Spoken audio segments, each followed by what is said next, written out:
येणाऱ्या विधानसभा निवडणुकीच्या पूर्वतयारी करता आज कोर कमिटीची बैठक झाली। या बैठकीमध्ये प्रामुख्याने राज्याचे माजी अध्यक्ष रावसाहेब दानवे यांना विधानसभा निवडणुकीचं राज्याचं संयोजक म्हणून संपूर्ण जबाबदारी दिली आहे। या निवडणुकीची राज्य संयोजक म्हणून संपूर्ण जबाबदारी रावसाहेब पाहणार आहेत आणि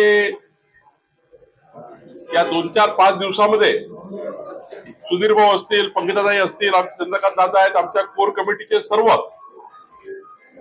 जे आमचे 19 पदाधिकारी आहेत, वेगवेगळ्या समितीचे प्रमुख असतील आणि त्यामुळं ही विधानसभा निवडणूक आम्ही संघटनात्मक पद्धतीने महायुतीला सोबत घेऊन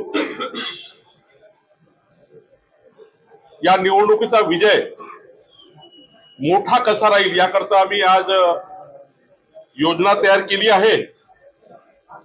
निश्चितपणाने आमच्या भारतीय जनता पार्टीचे 35 लक्षाच्या वर कार्यकर्ते महायुतीला सोबत घेऊन आम्ही या ठिकाणी पुढे जाऊ।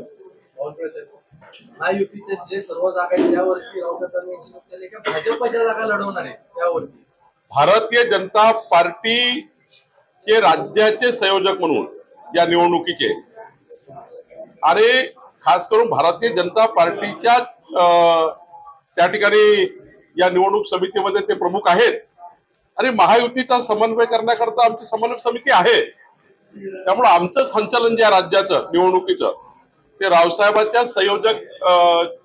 संयोजक पदावर हे राहणार आहे। आम्ही सर्व नेते या ठिकाणी वेगवेगळ्या समितीमध्ये राहणार आहोत। आउटगोइंग रोखण्यासाठी काय स्ट्रॅटेजी आजच्या बैठकीमध्ये वापरलेली आहे? पाठीमागच्या काही दिवसांमध्ये समर्जित घाडगे यांनी सुद्धा जयंत पाटलांची भेट घेतलेली आहे। उद्या परवाला त्यांचा पक्ष प्रवेश आहे। हर्षवर्धन पाटील सुद्धा राष्ट्रवादी काँग्रेस शरद पवारांच्या वाटेवर दिसतात आहे। मी यापूर्वी आपल्याला सांगितलं आहे की आमचे ज्या ठिकाणी आमच्या नेत्यांना असं वाटतं, जे भारतीय जनता पार्टी ज्येष्ठ नेते हर्षवर्धन पाटील ज्येष्ठ नेते आहेत, समर्जितजी आमचे त्या ठिकाणी नेते होते, पण ज्या ठिकाणी स्कोपच नाहीये निवडणूक लढायचा, जे महायुतीला सीट गेली आहे आणि त्या ठिकाणी त्यांना निवडणूक लढायचीच आहे असा विचार करून ज्यांनी हा विचार केला आहे की दुसऱ्या पक्षात जाऊन निवडणूक लढायचा, आम्ही त्यांना समजवण्याचा प्रयत्न केला आहे। आम्ही अजूनही काही आमच्या नेत्यांना त्या ठिकाणी सर्वच आमचे नेते त्या त्या विभागात बोलणार आहेत, पण मला असं वाटतं की या ठिकाणी फार काही पेच प्रसंग नाही आहे। 1-2 ठिकाणी हा पेच प्रसंग येतो आहे, पण निश्चितपणे यामध्ये आमचे सर्व नेते त्या त्या विभागात बसून आमच्या त्या त्या जे काही गैरसमज असतील यातनं सर्वांना बाहेर काढू आणि निश्चितपणे कुठलेही जास्त आउटगोइंग होणार नाही याची काळजी आम्ही करू।